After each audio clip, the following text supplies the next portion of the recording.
I bought the cheapest CarPlay stereo you can get for my 997 Turbo off of Alibaba or AliExpress. Aren't they kind of the same thing? And I'm going to tell you exactly why you should too, or shouldn't, depending on how picky you are. This is my 997 Turbo. I love the thing, but I can't really listen to music in it. I've got to fix that. Okay, but what's wrong with the factory head unit? This is the factory navigation and radio unit from a 2007 Porsche 911 Turbo, and frankly, it sucks. The only thing this can do is play FM and CDs. Some of you guys watching might not even know what a CD is. And sure, it sounds good. It actually sounds fantastic. This is one of the best sounding factory radio speaker setups that I've ever had in any vehicle.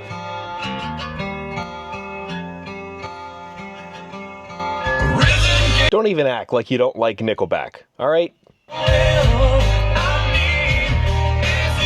But the functionality of this thing is just plain terrible. It's 2024, it's time for some Apple CarPlay Android Auto, and it's time to do it on a budget. Okay, but how much did it actually cost? Popping on AliExpress and searching for Porsche 997 PCCM Pluses, you'll get a multitude of results, of course, after being bombarded with pop-ups. Most of these start between $100 and $200, but you'll see if you have those, you have to add an additional box, which has to be wired in, and that raises the price a little bit, but the total price for this unit was about $250, which is pretty darn cheap. But why not use the Porsche PCCM Plus? Well, the short answer is cost. The Porsche PCCM Plus is an extra $1,000 over top of this unit. Plus, it doesn't have wireless CarPlay or Android Auto. You have to plug it in. And I'm testing this out not only for you guys, but also for my own personal benefit because, well, I like to find the cheapest things and just prove how good or how terrible they are. For example, I bought the cheapest 997 Turbo. It was a lot of work, and it's still not done.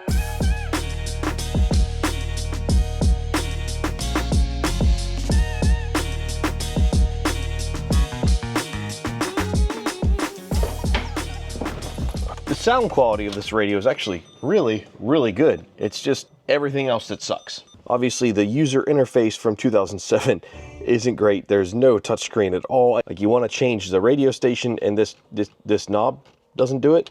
But anyway, I'm going to upgrade all that right now with the absolute cheapest CarPlay unit that I can find. We'll see if putting cheap together with Porsche is a good idea or not.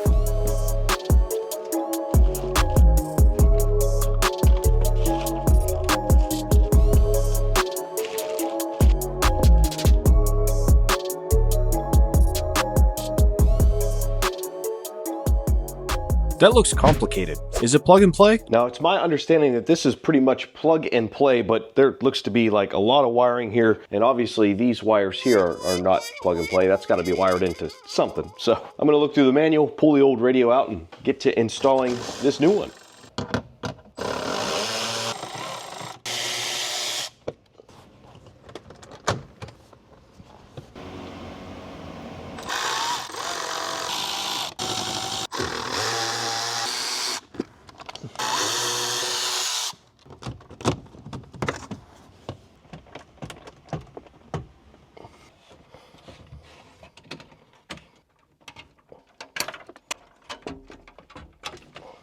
Finally.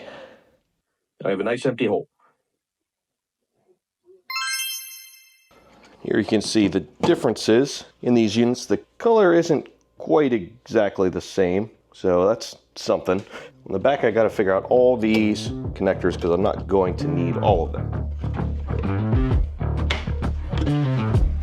All right, looks like I will need to do some wiring here.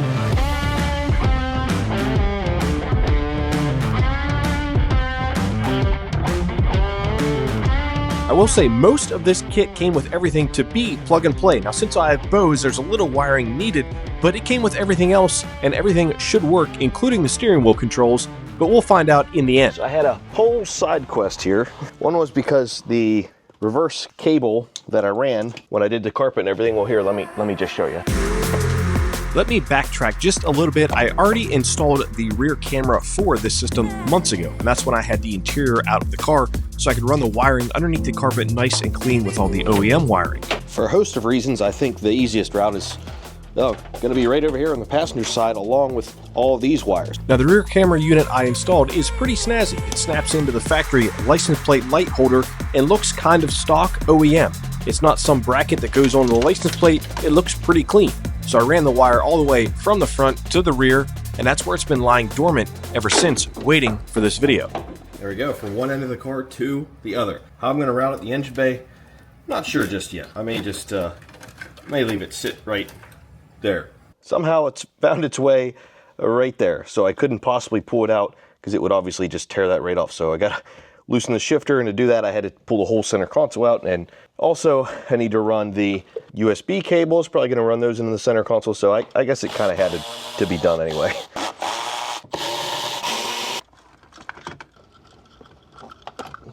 All for this stupid little frickin' cable. But now it's run to the right place at least.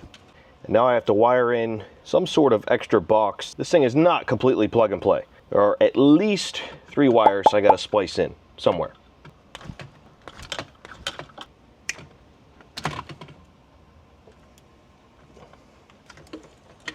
Another very interesting feature is you're supposed to leave your old radio plugged in and turn the gain up the whole way, then turn the radio off, because apparently that saves it in the Bose system. So we'll see. But I think I'm just about done with wiring. Should be able to do this, plug the radio in, and everything should work.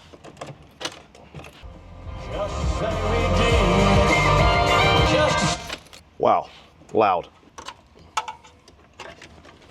Now I should be done with the old radio and see if the new one works. What do you guys think? You guys want to make like some side bets? What if this works? I'm like 20% chance that it works. I hear beeping. See if everything works, aka all the speakers. It's working. So now all that works, all the sound works. Subs sound good. It sounds just like it did with the stock system, which is kind of surprising, and I still have some tuning I can do and whatnot. Okay, how about the rest of the rear camera install? I do some wiring up here for the camera, and I've got to do some wiring in the rear for the camera. Shouldn't be too bad. If you guys are enjoying this content and want to see more, please consider hitting the subscribe button, the like button, and leaving a comment. It would mean a lot to me.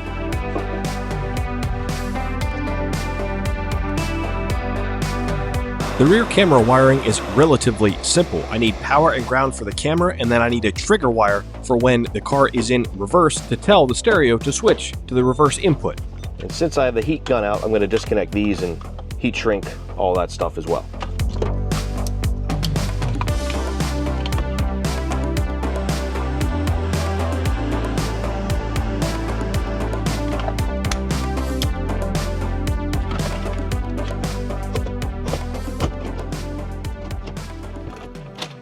All right, we got sound, that's good. All right, reverse. There we go, we've got a camera. I was in the rear of this for like 2 hours trying to figure this out, but I got it. Luckily, the rear is my favorite. Now, we can wrap up everything. Everything works, but how does it fit? And like the reviews said, it doesn't really stay there, so maybe these tabs need to come out so it's better. Now what's not great is the color. Right.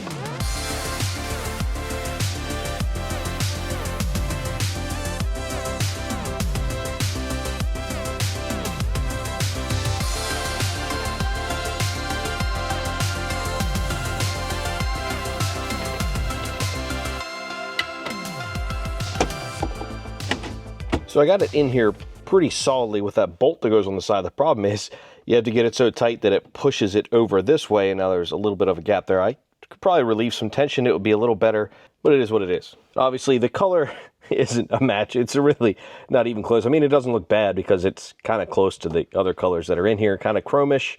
Not the end of the world. It's a cheap Android. Is it laggy? Now the UI and the interface and all that seems pretty decent. It's pretty snappy, pretty responsive. Connects automatically to my Android Auto, which is great. And everything works just as it should. Using the maps and everything is nice and snappy. Using Spotify is snappy. It honestly all works really well. It's got an equalizer that's decently easy to use and has a whole bunch of stuff you can really dive into. All these buttons down here feel pretty good. So overall, I like all that a lot. How about the steering wheel controls? The steering wheel controls work. and I didn't have to do any kind of adjustment. So it's got volume up, volume down, mute. Other buttons on it work as well. The phone button, all that stuff works. Overall, I like it. It's definitely a huge upgrade from the factory one because all I could do is listen to the FM radio and CDs. Will I keep this long term? We'll see. I may end up going to the PCCM Plus from Porsche just because it's going to look better, even though then I would lose wireless CarPlay and Android Auto, which I really, really like. But for now, I'm going to rock this for a bit, and we'll update you guys in the future.